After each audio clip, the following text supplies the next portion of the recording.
Hello viewers and students, இன்றைக்கி நம்ம என்ன பார்க்கணும்னா ராஷ்டிர பாஷா ஃபஸ்ட் பேப்பரை எப்படி படிக்கலாம் அப்படின்னு பார்க்க போகிறோம். February 2024 யாரெல்லாம் எக்ஸாம் எழுதுறீங்களோ அவங்களுக்கு இது ஒரு கைட்லைன் வீடியோ மாதிரி இருக்கும். ஸோ இன்றைக்கி நம்ம ராஷ்டிர பாஷா ஃபஸ்ட் பேப்பரை நம்ம வந்து 3 செக்மெண்ட்டாக பிரிச்சுக்கலாம். First segment Bhatia, second கத்தியா, third வந்து ஏகாங்கி. இந்த மாதிரி 3 சாப்டர்ஸை நம்ம வந்து பிரிக்கலாம். ஸோ ஃபர்ஸ்ட் வந்துட்டு பத்யா பார்த்தோம்னா நமக்கு 31 மார்க்ஸ்க்கு கொடுத்துருக்காங்க. கத்தியாலேருந்து 34 மார்க்ஸ்க்கு நமக்கு வந்து கொஷின் கேட்குறாங்க. ஏகாங்கிலேருந்து 35 மார்க்ஸ்க்கு நமக்கு வந்து கொஷின் வருது. ஸோ ஃபஸ்ட்டு எடுத்தோன்னே எப்பவுமே பத்யாலேருந்து தான் நமக்கு எப்போவுமே வந்து பேப்பர் 1 ஸ்டார்ட் ஆகும். போயம்லேருந்து தான் நமக்கு ஸ்டார்ட் ஆகும். சேம் ராஷ்டிர பாஷா 1லையும் ஃபர்ஸ்ட் ரோமன் நம்பர் போயம் தான் கொடுத்துருக்காங்க. அதாவது போயம் லைன்ஸ் கொடுத்து அது எந்த போயம்லேருந்து வந்திருக்கு, யார் எழுதியிருக்காங்கிறத சொல்லிட்டு அதுக்கான எக்ஸ்ப்ளனேஷனை ஹிந்தியில் எழுதணும் அப்படின்னு சொல்கிறாங்க. அது எப்படி எழுதலாம் அப்படின்னா 3 சைட் ஹெட்டிங் நம்ம போட்டு எழுதலாம். ஃபர்ஸ்ட் பிரசங், ரெண்டாவது வியாக்கியா, மூணாவது விசேஷதா. பிரசங்கில் என்ன பண்ணணும் அப்படின்னா அந்த லைன் வந்து எந்த போயம்லேருந்து வந்திருக்கு அண்ட் யார் அதோட ஆத்தர் அப்படின்னு எழுதப்படும்.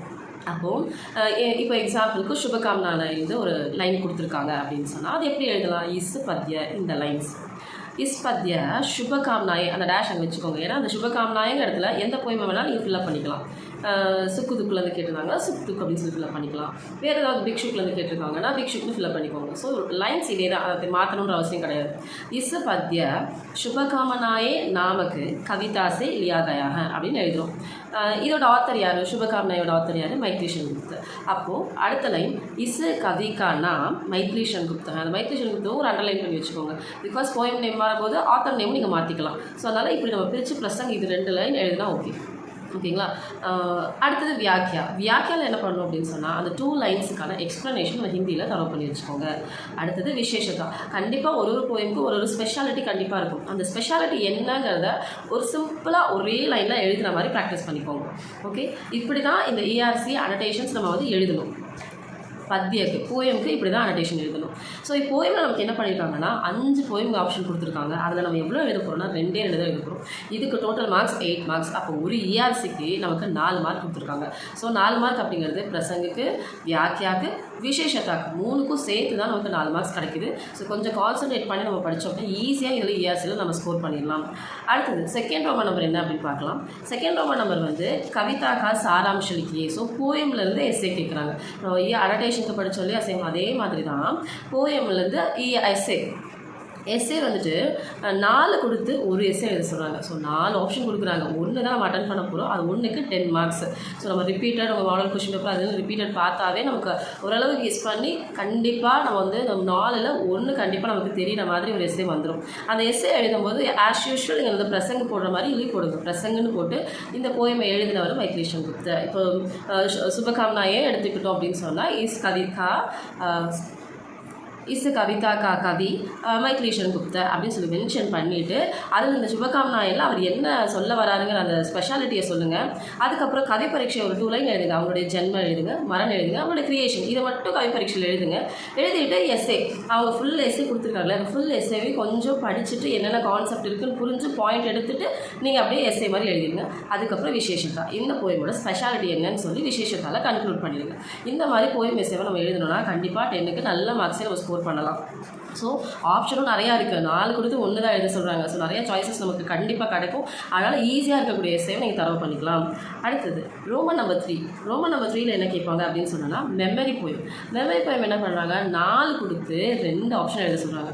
4 மெமரி போயம்னா நம்ம 2 தான் எழுத போகிறோம். நமக்கு வந்து ராஷ்டிர பாஷாவில் மெமரி போயம் என்னென்ன இருக்குது அப்படின்னு பார்த்தோம் அப்படின்னா கபீர் கே தோஹே, ரஹீம் கே தோஹே. கபீரில் இருக்க ஃபஸ்ட்டு 3யும் ரஹீமில் இருக்கக்கூடிய ஃபர்ஸ்ட் 3 தான் நமக்கு மெமரி. ஸோ கண்டிப்பாக வந்து இதிலேருந்து ஆப்ஷன் 2 கேட்பாங்க, கபீர்லேருந்து 2 கேட்பாங்க, ரஹீம்லேருந்து 2 கேட்பாங்க.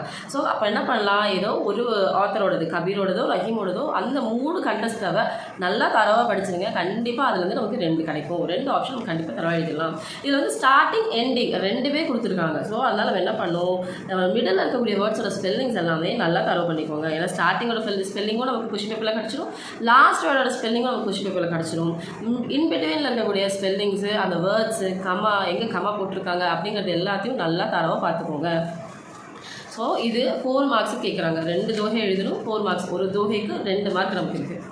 அடுத்தது इन्हीं 3 का भावार्थ हिंदी में लिखिए. 4th रोमन नंबर பார்க்கும்போது ஏதோ 3 போயம் லைனுக்கு பாவார்த்தம் எழுதுங்க அப்படின்னு சொல்கிறாங்க. இது எதுலேருந்து கேட்பாங்க அப்படின்னு சொன்னோன்னா, நம்ம கசல் அப்படின்னு படிக்கிறோமா, கசல் நமக்கு ஒரு 6 போயம் கொடுத்துருக்காங்க, அந்த ஹைக்கூ கவிதைகள் மாதிரி. அதுலேருந்து 2 ஆப்ஷன் கேட்பாங்க. அண்ட் நம்ம கபீர், ரஹீம், விருந்து இந்த 3 தோஹையிலேருந்து மிச்ச 4 ஆப்ஷன் வரும். அது வந்து கிராஜுவலாக இன்க்ரீஸ் ஆகலாம், டிக்ரீஸ் ஆகலாம். ஒரு கபீரோடது 2 கொடுத்துட்டு விருந்தோடது 2 கேட்கலாம், இல்லை எப்படி வேணால் வரலாம். அதனால் கண்டிப்பாக உருதுலேருந்து 2 கேட்பாங்க. கபீர், ரஹீம், விருந்து இந்த 3 போயம்லேருந்து மிச்ச 4 ERC கொடுத்துருப்பாங்க. டோட்டலாக 6 கொடுத்து நமக்கு 3 எழுத சொல்கிறாங்க. இதுக்கு 9 மார்க்ஸ். அப்போது ஒரு அனடேஷனுக்கு நமக்கு 3 மார்க் இருக்குது. ஒரு அனடேஷனுக்கு நமக்கு 3 மார்க் இருக்குது. ஃபர்ஸ்ட் ஆஸ் யூஷுவல் பிரசங்கு போட்டுக்கோங்க. இந்த லைன் வந்து உருது போயமாக இருந்தால் யார் எழுதியிருக்காங்க அப்படிங்கிறத நம்ம சொல்லணும். பஷி பத்ரவா இல்லை எந்த ஆத்தரோடது இது அப்படிங்கிறத நம்ம வந்து உருது போயமாக இருந்தால் கண்டிப்பாக மென்ஷன் பண்ணணும். இதே கபீர் விருந்து அப்படின்னு சொன்னோம்னா கபீரோ ரஹீமோ எழுதியிருந்தால் ஈசபாத்திய கபீர் கே தோஹி சே லியா கயா ஹை இஸ்கா கபீர் கபீர் ஹை அப்படின்னு நம்ம எழுதிக்கலாம். அடுத்து பாவார்த்தாவில் அந்த 2 லைன்ஸுக்கான எக்ஸ்ப்ளனேஷனை நல்லா கொஞ்சம் தரவாக பண்ணி எழுதுங்க. ஏன்னா ஆல்ரெடி நம்ம நிறைய போயம்ஸை வந்து மெமரியிலே படிச்சிருப்போம். அந்த எக்ஸ்ப்ளனேஷன் நமக்கு தெரிஞ்சிருக்கும். ஹிந்தியில் அழகாக ஒரு சென்டென்ஸாக கோர்வையாக எழுத ட்ரை பண்ணுங்கள். அடுத்தது இவ்வளோ தான். இது வரைக்கும் 4th ரோமன் நம்பர் வரைக்கும் நமக்கு வந்து பத்தியாலேருந்து மட்டும்தான் கொஷின் கேட்பாங்க. அதாவது போயம்லேருந்து மட்டும்தான் கொஷின் கேட்பாங்க. இதுக்கு தான் டோட்டலாக 31 மார்க்ஸ். ஓகேங்களா? ஸோ நம்ம ஆப்ஷன்ஸ் எல்லாமே நிறைய கொடுத்துருக்காங்க. நல்லா படித்தோம் அப்படின்னா நல்லாவே ஸ்கோர் பண்ணலாம். அடுத்தது 5th ரோமன் நம்பர் பார்க்கும்போது லெசன்ஸ்லேருந்து கத்தியாலேருந்து நமக்கு ஸ்டார்ட் பண்ணுறாங்க. கத்தியாவில் மீனிங்ஸ் எழுதும்போது எப்போவுமே வந்து கொஷினை எழுதி அதோட மீனிங் எழுதுங்க. ஏன்னா நிறைய இடத்துல நம்ம என்ன பண்ணுறோம், அந்த ரோமன் நம்பர் போடுறது, அந்த எந்த கொஷின் நம்பர் போடுறதுங்கிற இடத்துல நிறைய பேர் நம்ம மிஸ்டேக் பண்ணிகிட்டே இருக்கும். எப்போவுமே வந்து கொஷின் பேப்பர் ஆர்டர் படி ரோமன் நம்பர் 1னா ஆன்சர் பேப்பர்லேயும் ரோமன் நம்பர் 1 ஃபஸ்ட் எழுதுங்க, நம்பர் 2 அப்புறம் எழுதுங்க, 3 அப்படி ஆர்டராக வாங்க. ஆர்டராக வரும்போது நமக்கு பேப்பர் கரெக்ஷன் பண்ணும்போது ஒரு கிளாரிட்டியாக இருக்கும், எந்த கன்ஃபியூஷனும் இருக்காது. சரி, இன்கேஸ் நீங்கள் ரோமன் நம்பர் மாற்றி எழுதினாலும் இப்போ உள்ள வந்து மீனிங்ஸ் நம்ம வந்து ஆப்ஷன் நமக்கு வந்து 10 கொடுத்துருக்காங்க. அதை நம்ம 5 தான் எழுத போகிறோம். இப்போ 5ல் என்ன பண்ணுறோம், நீங்கள் ஒரு கொஷின் நினச்சி ஆன்சர் எழுதியிருப்பீங்க, ஆனால் அந்த கொஷின் நம்பர் வேறையாக இருக்கும். அப்போது நீங்கள் கரெக்டாகவே ஆன்சர் எழுதியிருந்தாலும் அந்த இடத்துல நம்ம வந்து கரெக்டுன்னு போட முடியாது. நீங்கள் 3rd கொஷின் ஆன்சர் நினச்சிட்டு 4 நம்பர் போட்டுட்டு நீங்கள் 3rd கொஷின் ஆன்சர் எழுதியிருப்பீங்க. அந்த மாதிரி நிறையா மிஸ்டேக்ஸ் வருது. ஸோ அதனால் நம்ம என்ன பண்ணலாம், அந்த மீனிங்ஸ் நம்பர்லாம் கேட்கும்போது அதை ஃபுல், அதாவது 5th ரோமன் நம்பர்னு போட்டு அர்த்தலிக்கே எழுதிடுங்க. ஹிந்தியுமே அர்த்தலிக்கேன்னு டைட்டில் எழுதிட்டு கீழே கொஷின் எழுதி, மீனிங்ஸ்க்கு மட்டும் நான் சொல்கிறேன், மீனிங்ஸ்க்கு மட்டும் கொஷின் எழுதி அதோட ஆன்சர் எழுதுங்க. அதே மாதிரி தான் 6th ரோமன் நம்பர் வாக்கியமே பிரயோக் கீஜியே, வாக்கிய பனாவோ, அது மாதிரி ஃப்ரேம் த சென்டென்சஸ், அதுக்கும் கொஸ்டின் எழுதி சென்டென்ஸ் ஃப்ரேம் பண்ணுங்கள். ஸோ நீங்கள் ஒரே சென்டென்ஸை 2-3 கொஷின்ஸ்க்கு எழுதிருப்பீங்க, நான் படித்து வச்சுருக்கலாம், இல்லை இதுக்கு வேறு மாதிரி அதுக்கு வேறு மாதிரி படிச்சிருப்பீங்க. நீங்கள் சென்டென்ஸை மட்டும் எழுதினீங்கன்னா எந்த கொஷினுக்கானது எந்த வார்த்தைக்கானது தெரியாது. அதனால் பர்டிகுலர் அந்த வேர்டை எழுதி அதுக்கு வந்து பக்கத்தில் ஹைஃபன் போட்டு அந்த சென்டென்ஸை ஃப்ரேம் பண்ணுங்கள். நீங்கள் இல்லை அப்படின்னா ஆன்சரை மட்டும் எழுதிட்டு எந்த வார்த்தைக்கு நீங்கள் வந்து சென்டென்ஸ் ஃப்ரேம் பண்ணியிருக்கீங்களோ அதை அண்டர்லைன் பண்ணி காட்டுங்க. அதை மட்டும் தனியாக டிஃப்ரென்ஷியேட் பண்ணி இதுக்கு தான் இந்த ஆன்சர் எழுதியிருக்கோங்கிறத மென்ஷன் பண்ணுங்கள். இதுலேயும் அப்படி தான் 10 மார்க்ஸ் கொடுத்துருக்காங்க. நம்ம வந்து எழுத போகிறது 5 ஃப்ரேம் சென்டென்ஸ் தான். அப்போது ஒரு ஃப்ரேம் சென்டென்ஸுக்கு 2 மார்க்கு. ரொம்ப சிம்பிளாக நீங்களே உங்கள் ஓன் வேர்ட்ஸில் படிச்சுக்கலாம். புக்கில் இருக்கிறது படிக்கணும்னு அப்படின்லாம் இல்லை, யாரும் சொல்லலை. ஈஸியாக வந்து நீங்கள் படித்து எழுதலாம். இப்போ குலாம் அப்படின்னு ஒரு வார்த்தை இருக்குது. குலாம்னா என்ன, ஸ்லேவ், அடிமை. இப்போ என்ன பண்ணலாம், நம்ம अंग्रेजी पर अदावद நம்ம வந்து பிரிட்டிஷ்க்கு அடிமையாக இருந்தோம்னு சொல்லலாம். ஸோ ஹம் பாரதிய அங்கிரேசோங்கா குலாம் ரஹே நாங்கள்லாம் அடிமையாக இருந்தோம் அப்படின்னு சொல்கிறோம். நம்ம சத்தியாகிரக இன்னொரு வார்த்தை சொல்கிறோம். சத்தியாகிரக புக்கில் ஒரு சென்டென்ஸ் கொடுத்துருக்காங்க. நம்ம ஈஸியாக என்ன பண்ணலாம், காந்திஜி சத்தியாகிரக சே ஆசாதி திலாயி. நமக்கு ரொம்ப ஈஸியாக எழுந்தால் போதும். நம்ம காந்திஜி வந்து சத்தியாகிரகத்தின் மூலயமா நமக்கு ஃப்ரீடம் வாங்கி கொடுத்தாரு. ஸோ ரொம்ப சிம்பிளாக சென்டென்ஸ் ஃப்ரேம் பண்ணுங்கள். புக்கில் இருக்கிற சென்டென்ஸே எல்லாம் கேட்க மாட்டாங்க. ஸோ நீங்கள் உங்கள் ஓன் வேர்ட்ஸில் நீங்கள் க்ரியேட் பண்ணாலும் அந்த சென்டென்ஸில் கிராமட்டிக்கல் மிஸ்டேக் இல்லை, எதுவுமே இல்லை, கரெக்டாக இருந்துச்சுன்னா கண்டிப்பாக ஃபுல் மார்க்ஸ் கிடைக்கும். ஓகேங்களா? கரெக்டாக பார்த்துக்கோங்க. 10 கொடுத்துட்டு அதில் 5 தான் நமக்கு ஃப்ரேம் சென்டென்ஸ் எழுத சொல்கிறாங்க. 7th ரோமன் நம்பர் இது வந்து என்ன அப்படின்னா காம்ப்ரிஹென்ஷன். ஒரு பேசேஜ் கொடுத்துருப்பாங்க, அதுலேருந்து கொஷின்ஸ். அந்த பேசேஜ் நம்ம ஃபுல்லாக ரீட் பண்ணி பார்த்துட்டு கீழே இருக்கிற கொஷின்ஸுக்கான ஆன்சர் அந்த பேசேஜ்லேயே இருக்குது, அதை ஃபைண்ட் அவுட் பண்ணி எழுதணும். ஈஸியாக அங்கே இருக்கிற வார்த்தைகளை வச்சு நம்ம ஒரு சென்டென்ஸை க்ரியேட் பண்ண நம்மளால் முடியும். அப்போது ஈஸியாக என்ன பண்ணுங்கள், அதுலேயே ஆன்சர் இருக்குது, கிராமட்டிக்கல் மிஸ்டேக்கும் வரதுக்கு வாய்ப்பு கிடையாது, எதுவுமே வாய்ப்பு கிடையாது. ஸோ அங்கேருந்து ஃபைண்ட் அவுட் பண்ணி நீங்கள் எழுத போகிறீங்க. அதுக்கு 5 மார்க்ஸ் கொடுக்குறாங்க.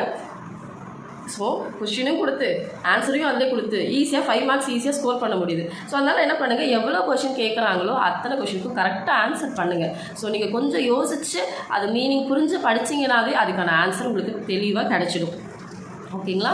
இது ரொம்ப ஈஸி. நம்ம ராஷ்டிர பாஷையில் இந்த 7th ரோமன் நம்பர் தான். ஸோ இது உங்களுக்கு ஒரு டவுட் இருக்குது அப்படின்னா ஒன்றுமே கிடையாது. நமக்கு வந்து 10 லெசன்ஸ் கொடுத்துருக்காங்க. அந்த 10 லெசன் பேக் சைட்லையும் எல்லா லெசனுக்கும் காம்ப்ரிஹென்ஷன் இருக்குது.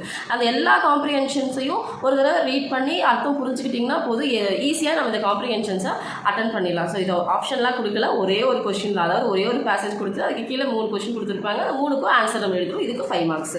ஓகேங்களா. இதுவும் புக் பேக்கில் இருக்கிற அந்த 10 லெசனுக்கு பின்னாடி இருக்கிற காம்ப்ரிஹென்ஷன் தான் ஒரு ஜென்ரலான காம்ப்ரிஹென்ஷன் கூட வராது. புக் பேக்கில் இருக்கிறது மட்டும்தான் கேட்குறாங்க.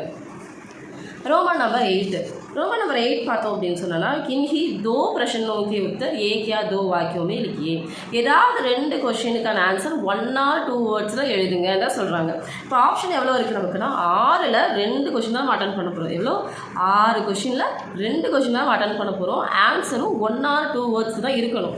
அப்போ கரெக்ட்டா அது மேபி வந்து ஒரு சில क्वेश्चंसக்கு ஒரு லைனா கூட இருக்கலாம். அவ்வளவுதானே தவிர இதுல வந்து அதிகமா வந்து ஒரு பேசேஜ் மாதிரி எழுதணும்ன்ற அவசியமே கிடையாது.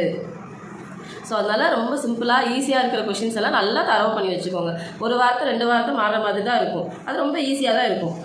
இப்போ ஃபார் எக்ஸாம்பிள் காந்திஜி தக்ஷிண ஆஃப்ரிக்கா கப் கயே. இப்போ காந்திஜி சவுத் ஆஃப்ரிக்கா எப்போ போனார் அப்படிங்கிற கொஷின். இப்போ என்ன பண்ணலாம் ஆன்சரில் கப் அப்படிங்கிறது தான் கொஷின். அந்த கப்புனா எப்போ, அந்த வார்த்தையை மட்டும் நம்ம எடுத்துட்டு அவர் எப்போ போனாருங்கிறத நம்ம எழுதினாவே போதுமானது தான்.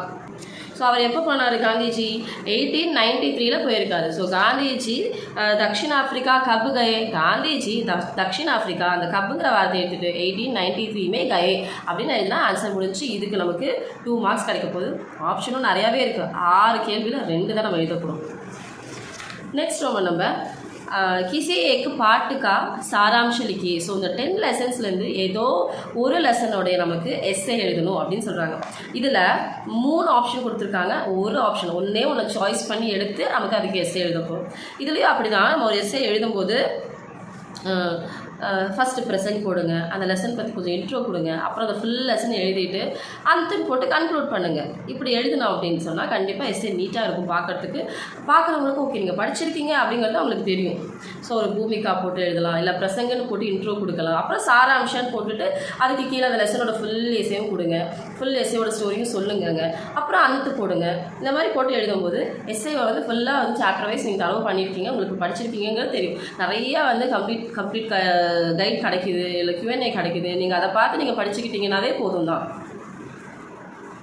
ஸோ இது வரைக்கும் அதாவது ரோமன் நம்பர் 5லேருந்து ரோமன் நம்பர் 9 வரைக்கும் நமக்கு வந்து லெசன்ஸ்லேருந்து கேட்குறாங்க. இதுதான் 34 மார்க்ஸ். அதாவது நான் ரோமன் நம்பர் 5லேருந்து ரோமன் நம்பர் 9 வரைக்கும் இருக்கக்கூடிய கொஷின்ஸ் எல்லாம் பார்க்கும்போது அது லெசன்ஸ்லேருந்து நமக்கு வந்திருக்கு. இப்போ ரோமன் நம்பர் 10 என்ன பண்ணியிருக்காங்க அப்படின்னா ஏகாங்கி கா சாராம்சம். இப்போ நம்ம 3 சாப்டராக பிரிக்கலாம்னு சொன்னால் ஃபஸ்ட்டு பத்ய, செகண்டு கத்ய, தேர்டு வந்து ஏகாங்கி. இப்போ 10th ரோமன் நம்மளேருந்து இருக்கிற எல்லாமே நமக்கு ஏகாங்கி. இந்த ஏகாங்கி பார்த்தோம் அப்படின்னு சொன்னால் 3 ஏகாங்கி கொடுத்து ஆப்ஷனில் கொடுத்துட்டு 1க்கு எஸ்ஸே எழுதுங்க, சாராம்சம் எழுதுங்க அப்படின்னு சொல்கிறாங்க. ஸோ நமக்கு ஏகாங்கி இருக்கிறதே 5 தான். அதுலேயும் ஆப்ஷனில் 3 வந்துடுது. அப்போ கண்டிப்பாக நம்ம 2 ஏகாங்கி படித்தோன்னாவே போதும். கண்டிப்பாக ஒரு எஸ்ஸே நமக்கு ஒரு சாராம்சம் கண்டிப்பாக இந்த கொஸ்டின் பேப்பரில் வந்திருக்கும். சாராம்சம் 1க்கு 10 மார்க்ஸ் அப்படின்னு சொல்லியிருக்காங்க. அப்போது ஒரு சாராம்சம் எழுதும்போது ஆஸ் யூஷுவல் நம்ம சொல்கிறது தான் பூமிகா போட்டுட்டு பூமிகா அதில் வந்து இந்த ஏகாங்கி யார் எழுதியிருக்கா, இந்த ஏகாங்கி வந்து எப்பேற்பட்ட ஏகாங்கி. அந்தேரி நகரியெல்லாம் பார்த்தோம்னா ஹாஸ்யாத்மக் கொஞ்சம் நகைச்சுவையான ஏகாங்கியாக இருக்கும் அந்தேரி நகரி. அப்புறம் பகுகி விதா இது வந்து சாமாஜிக் ஏகாங்கி, சொசைட்டி பேஸ் பண்ணி வரக்கூடிய ஏகாங்கியாக இருக்கும். ஸோ அது வந்து அந்த பூமிக்கால சொல்லுங்கள் இது வந்து சொசைட்டி சாமாஜிक समस्याओं को प्रदान करके इस लेखक ने इस एकांकी में कहे हैं அப்படின்னு ஏதாவது ஒரு லைன் சொல்லிட்டு பூமிக்காவை கம்ப்ளீட் பண்ணுங்கள். இது யார் எழுதுனாங்கிறது சொல்லணும். இதில் எது வந்து முக்கியமானது, இதில் எந்த பேஸ் நகைச்சுவையாக எழுதியிருக்காங்களா, இல்லை சைக்காலஜி பேஸ்டான ஒரு ஸ்டோரியா, இல்லை சொசைட்டி பற்றின ஸ்டோரியா அப்படிங்கிறத அதை மென்ஷன் பண்ணிடுங்க. அதுக்கப்புறம் சாராம்சம் எழுதுங்க. சாராம்சம் எழுதும்போது அப்படி தான். இப்போ ஏகாங்கில் பார்த்தீங்கன்னா நிறையா கேரக்டர்ஸ் வரும், நிறையா கேரக்டர்ஸ், நிறையா ஃபேமிலிஸ் இருக்கும். ஒவ்வொரு கேரக்டரும் வந்து ஒவ்வொரு விதமான நேச்சர் இருப்பாங்க. ஒருத்தவங்க ரொம்ப சாஃப்ட் ஹார்ட்டடாக இருப்பாங்க, ஒருத்தவங்க கோபமான ஒரு கேரக்டராக இருப்பாங்க, ஒருத்தவங்க எல்லாத்துக்கும் டேக் இட் ஈஸி கேரக்டராக இருப்பாங்க. ஸோ அதை பற்றி இப்போது இந்த ஏகாங்கியில் இத்தனை கேரக்டர்ஸ் இருக்காங்க. இதெல்லாம் இவங்க ஃபேமிலி. இப்போ எக்ஸாம்பிளுக்கு வந்து பகுகி விதா எடுத்துக்கிட்டோன்னா அப்படின்னு சொன்னால் இது வந்து இந்த பகுகி விதாவில் ஜீவன்லால் அப்படிங்கிற ஒரு முக்கியமான கேரக்டர். அவர் தான் மாமனார் கேரக்டர். அப்போ சாஸ் ஜீவன்லால், கமலாக்கி சாஸ், ராஜேஷ் ராஜேஸ்வரி ஜீவன்லால் கே பத்னி இந்த மாதிரி அந்த கதையில் வர கேரக்டர்ஸை இன்ட்ரோ பண்ணுங்கள். இன்ட்ரோ பண்ணிவிட்டு இதெல்லாம் அவங்க ஒரு ஃபேமிலி सब एक परिवार में रहते हैं அப்படின்னு சொல்லிட்டு முடிச்சுட்டு அதுக்கப்புறம் என்ன அந்த கதையில் வர ப்ராப்ளம் என்ன, அதுக்கான சொல்யூஷன் என்ன, கடைசியில் என்ன ஆச்சு அந்த கதையில் அப்படின்னு முடிங்க. அந்த கதையில் வந்து சேஞ்ச் பண்ணாங்களா, ஒரு விஷயம் மாறிச்சா மாறலையா, இது வந்து இந்த சொசைட்டியில் அப்போ நடந்துட்டு இருக்குது, இப்போ எப்படி இருக்குங்கிறத கூட நீங்கள் கன்க்ளூட் பண்ணி முடிக்கலாம் அந்தில். ஸோ இந்த மாதிரி தான் ஏகாங்கி எழுதணும். ஸோ ஏகாங்கி எழுதும்போது ஆத்தர் பற்றி சொல்லிடுங்க, அது என்ன மெயின் பேஸ்ட், அந்த கதை வந்து எதை பேஸ் பண்ணியிருக்குங்கிறத பூமிக்கால சொல்லிடுங்க. சாராம்சம் வரும்போது அந்த கேரக்டர் பற்றி சொல்லிவிட்டு அந்த கதையோடைய ப்ராப்ளம், அதுக்கான சொல்யூஷன், கடைசியில் என்னாச்சு இப்படி எழுதிடுங்க. அந்த போட்டு முடிச்சிடுங்க. ஸோ இந்த மாதிரி எழுதுனா நமக்கு வந்து 10 மார்க்ஸுக்கு நிறையவே ஸ்கோர் பண்ணலாம். ஏன்னா நீங்கள் எல்லா கான்செப்டையும் அந்த கதையில் சொல்லிட்டீங்க, அப்போ நிறைய நமக்கு ஸ்கோர் பண்ண முடியும். அடுத்தது ரோமன் நம்பர் 11. இந்த ஏகாங்கியில் இருக்கக்கூடிய கேரக்டர்ஸ் இருக்கு இல்லையா, அந்த கேரக்டர்ஸ் பற்றி டிப்பனி எழுதுங்க அப்படின்னு சொல்கிறாங்க. அதாவது ஒரு கேரக்டரை பற்றி சொல்லுங்கள், அந்த கதையில் ஒரு கேரக்டரை பற்றி சொல்லுங்கள் அப்படின்றாங்க. இதில் என்னென்னா 5 ஆப்ஷன் கொடுத்துட்டு 2 ஆப்ஷன் நம்ம எழுத சொல்கிறாங்க. 2 கேரக்டர்ஸ் பற்றி எழுதணும். அப்போ ஒரு கேரக்டருக்கு 5 மார்க்ஸ். இப்போது எக்ஸாம்பிள் பஹு கி பிதால வர ஜீவன்லால் பற்றியே நம்ம எடுத்துக்கிட்டோம் அப்படின்னு சொன்னால், ஜீவன்லால் வந்து எப்பேற்பட்டவர், ஜீவன்லால் வந்து ரொம்ப ஒரு குடும்பப்பாங்க, ஒரு வயசு 50 இருக்கக்கூடிய ஒரு ஆள் அப்படிலாம் எழுதுவோம். அவர் ரொம்ப வந்து மகளையும் மருமகளையும் வேறு மாதிரி பார்க்காது. பஹு அவர் அப்படி புத்திரிக்கோ அலக் அலக் தேக்தேங்க, ஸோ வித்தியாசமாக பார்க்கக்கூடிய, ஒரே மாதிரி பார்க்க மாட்டார். அப்படியெல்லாம் எழுதிட்டு இந்த கதையில் இவரால் தான் நிறையா ப்ராப்ளம்ஸ் உருவாகுது, இவர் இல்லை அப்படின்னு இந்த மாதிரி ஒரு கேரக்டர் இல்லைன்னா இந்த கதையே கிடையாது அப்படிங்கிற மாதிரிலாம் சொல்லி அந்த கேரக்டரை பற்றி டிஸ்கிரைப் பண்ணுங்கள். ஸோ இதுக்கு வந்து நமக்கு 5 மார்க்ஸ் கொடுக்குறாங்க, ஒரு கேரக்டருக்கு 5 மார்க்ஸ். அடுத்தது ரோமன் நம்பர் 12. இப்போ இந்த ரோமன் நம்பர் 12 என்ன கொடுக்குறாங்க அப்படின்னு சொன்னோம்னா, இந்த ஏகாங்கிலிருந்து கொஸ்டின் ஆன்சர்ஸ் நம்ம படிக்கிற ஏகாங்கி இருக்கு இல்லையா, இதிலிருந்தே நமக்கு கொஸ்டின் ஆன்சர்ஸ் கேட்பாங்க. 5 கொஸ்டின் கொடுத்துருக்காங்க ஆப்ஷனில். நம்ம 2 கொஸ்டினுக்கு தான் ஆன்சர் எழுத போகிறோம். அதுவும் எப்படி எழுதணும், ஏகியா 2 வாக்கியமே லிக்கி 1 or 2 லைன்ஸில், அதாவது 1 or 2 சென்டென்ஸில் அந்த ஆன்சரை முடிச்சுடுங்க அப்படின்னு சொல்கிறாங்க. ஒரு கொஸ்டினுக்கு 2.5 மார்க்ஸ் கொடுத்துருக்காங்க. ரொம்ப சிம்பிள். இதில் இருக்கிற எல்லா கொஸ்டின்ஸுமே ரொம்ப ரொம்ப ஈஸியான கொஸ்டின்ஸ், ஈஸியாக நம்ம வந்து எழுதிடலாம். இப்போது எக்ஸாம்பிள் கமலா கி சாஸ் ராஜேஸ்வரி கைசி அவருத்தேன். இப்போ கமலாவோட மாமியார் ராஜேஸ்வரி எப்பேற்பட்ட கேரக்டர், அவங்களோட நேச்சர் என்ன அப்படின்றாங்க. அப்போ ஈஸியாக நம்ம என்ன சொல்லலாம், கமலா கி சாஸ் ராஜேஸ்வரி மமதா கி மூர்த்தியா, ரொம்ப தாயன்போடு தான் நடந்துக்கிறாங்க. மருமகிட்டையும் அதே மாதிரி தான் இருக்காங்க, அவங்க பொண்ணுக்கிட்டையும் அதே மாதிரி தான் இருக்காங்க. அதான் மமதா கி மூர்த்தி. இது எழுதுனா நமக்கு 2.5 மார்க்ஸ். ரொம்ப சிம்பிள் கொஷின்ஸ் தான் இது ஏகாங்கில் இருக்குது. ரொம்ப நம்ம யோசிச்சு 2-3 லைன் எழுதுகிற மாதிரி கூட இதில் கிடையாது. ஸோ அதனால் ரொம்ப சிம்பிளாக இருக்க கொஷின்ஸ் எல்லாம் பார்த்து நல்லா தரவு பண்ணிக்கோங்க. ஸோ நமக்கு வந்து ஆப்ஷன் 5 கொடுத்துருக்காங்க, கண்டிப்பாக நம்மளால் 2 எழுதிடலாம். Roman number 13, last Roman number. So இதில் என்ன அப்படின்னு பார்த்தோன்னா, சந்தர்ப சகித்து கின்ஹி தோக்கா பாவ் சம்ஜி அப்படின்றாங்க. ஸோ இது எங்கே யார் எப்படி சொல்லியிருக்காங்கங்கிறத சொல்லி ஏதாவது 2 கொஸ்டினுக்கு அனடேஷன் எழுதுங்க அப்படின்னு சொல்கிறாங்க. இப்போ லைன்ஸ் மாதிரி நம்ம கொடுத்துருக்காங்க, டைலாக்ஸ் மாதிரி நம்ம கொடுத்துருக்காங்க. இந்த டைலாக்ஸை வச்சு இது வந்து எந்த ஏகாங்கிலேருந்து வந்திருக்குன்னு ஃபஸ்ட் கண்டுபிடிக்கணும். அதோட ஆத்தர் யாருன்னு 2வது கண்டுபிடிச்சிக்கோங்க. அதுக்கப்புறம் இது யார்கிட்ட சொன்னாங்க, கிஸ்னே கிஸ்ஸே கப் கஹா, இது எழுதணும். யார்கிட்ட எப்போ, இந்த 3 விஷயம் சொன்னால் அது சந்தர்ப்பம். ஃபஸ்ட்டு வந்து பிரசங்கில் வந்து யகு வாக்கிய, ஓகேங்களா, யகு வாக்கிய. நம்ம யூஷுவல் பஹு கி பிதாவே எடுத்துட்டோம்னா, பஹு கி பிதா நாமக்கு ஏகாங்கி சே தியா கயா ஹை அப்படின்னு சொல்ல போகிறோம். இந்த பஹு கி பிதா யார் எழுதியிருக்கா, வினோத் ரஸ்தோகி எழுதியிருக்கார். அப்போது இசு ஏகாங்கி கா இல்லைன்னா ஏகாங்கி கா லேகக் வினோத் ரஸ்தோகி ஹை அப்படின்னு சொல்லி முடிச்சிடணும். இது வந்து பிரசங். சந்தர்ப்பத்தில் தான் நம்ம என்ன பண்ணணும், கிஸ்னே கிஸ்ஸே கப் கஹா. ஸோ இது யார்கிட்ட எப்போ சொன்னாங்க அப்படிங்கிற விஷயத்தை நம்ம எழுதணும். ஃபார் எக்ஸாம்பிள், மேரா நாம் ஜோ தப்பா லஹா, அதாவது என்னோடய பேரை கெடுத்துட்டாங்க அப்படின்னு சொல்லிட்டு ஜீவனில் ரொம்ப கோவமாக வந்து பிரமோதை பார்த்து ஒரு டைலாக் சொல்லுவார். அப்போது இது எப்படி சொல்லலாம், யகு கமலா கே பாய் பிரமோத் சே ஜீவன்லால் காத்தே ஹை அப்படின்னு சொல்லலாம். எப்போ அவரோட வீட்டில் உட்காந்துட்டு இருக்கும்போது தான் சொன்னார், அவர் வீட்டுக்கு கமலாவை கூப்பிட வரும்போது தான் சொன்னார், கமலாக்கோ லே ஆனே சமய கமலா கே பாய் பிரமோத் சே ஜீவன்லால் யகுவாக்கிய கஹத்தே ஹை அப்படி சொன்னால் இது சந்தர்ப்பம். இது வந்து செகண்ட் ஹெட்டிங். தேர்ட் வந்து வியாக்கியாவில் தான் நம்ம என்ன பண்ணணும், இது எந்த சுச்சுவேஷனில் நடந்துச்சு, எப்படி ஆரம்பிச்சது அப்படிங்கிறதெல்லாம் சேர்த்து ஒரு 3 to 5 லைன்ஸில் நம்ம அந்த எக்ஸ்ப்ளனேஷன் நம்ம கொடுக்குறோம். இது வியாக்கியாவில் எழுதணும், இல்லை பாவ் அப்படின்னு ஹெட்டிங் போட்டு எழுதலாம். வியாக்கியா இல்லை பாவ் அப்படின்னு ஹெட்டிங் போட்டு எழுதலாம்.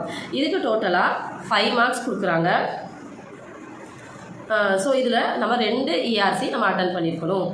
ஓகேங்களா, ரொம்ப ஈஸி தான். ERC லாஸ்ட் ஏகாங்கியோட ERC எப்படி எழுதணும்னா, பிரசங்கு சந்தர்ப்ப பாவ் இல்லைன்னா வியாக்கியா அப்படின்னு ஹெட்டிங் போட்டு எழுதணும். இப்போ வந்து நம்ம இப்போ என்ன நம்ம பார்க்க போகிறோம் அப்படின்னு சொல்லி பார்த்தீங்கன்னா, 1 வேர்ட்ஸ் வச்சு எவ்வளோ மார்க்ஸ் நம்ம ஸ்கோர் பண்ணலாம் அப்படிங்கிறத பார்க்கலாம். மெமரி போயம் வந்து நமக்கு 5 மார்க்ஸ் கொடுத்துருக்காங்க. மீனிங்ஸ் 5 மார்க்ஸ்க்கு இருக்குது. ஃப்ரேம் சென்டென்ஸ் 10 மார்க்ஸ் கொடுத்துருக்காங்க. Comprehension 5 marks. Question and answer 5 marks. இதில் எந்த ஒரு கிராமட்டிக்கல் மிஸ்டேக்கும் அண்ட் ஸ்பெல்லிங் மிஸ்டேக்ஸ் எதுவுமே இல்லை அப்படின்னு சொன்னோன்னா நமக்கு ஃபுல் மார்க்ஸ் இதில் அப்படியே கிடைக்கும். ஸோ டோட்டலாக 30 மார்க்ஸ் ஈஸியாக நம்ம வந்து ஸ்கோர் பண்ணிடலாம். அது போக ஒரு எஸ்ஸே, ஒரு இஆர்சி, அனோட்டேஷன்ஸ் எழுதி, ஒரு கேரக்டர்ஸ் எழுதி